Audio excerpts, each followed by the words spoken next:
Give us more time. That's the plea from residents in sections of Port Royal in Kingston, some of whose homes were bulldozed by heavy equipment Friday morning.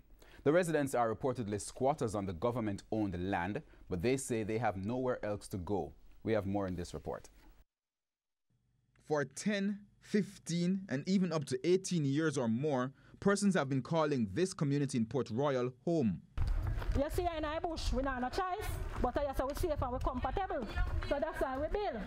One more house there, so. And pretty much while we over here, a friend. One a family, a friend. But on Friday, tractor drivers under the watch of the police swarmed the area, knocking down the illegal structures. One woman, surprised that her house was among those being destroyed, fainted. She was later revived and taken to hospital by ambulance. Residents tried blocking the road, but with the police on hand, they fought a losing battle.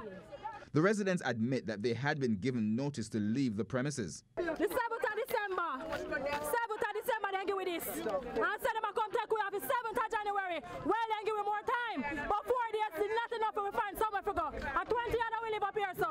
Young baby live up here. Super little baby. Young baby live up here, sir. Short time, daddy. Short time. Squatting is wrong, and the whole world knows that squatting is wrong. But why people squat? Because government by both sides don't put nowhere in place for the people to stop the squatting. Seeing? We vote for PMP and we vote for GLP, and we have nobody to represent us. Where's the GLP caretaker? Where's the PMP councillor? Where's the PMP MP? This is what we vote for people to take advantage of it. They also claim that the police used excessive force, including tear gas, when they tried to protect their belongings. While some now have to find shelter elsewhere, others say they've contacted their political representatives and are asking for more time to find alternative housing or for housing to be provided. And if we can't talk, who's going to talk for us? Yeah? MP councillor, they said they can't do nothing. They cannot do nothing for us. So if they can't do nothing, I want to know who is going to help us. Because we can't help ourselves.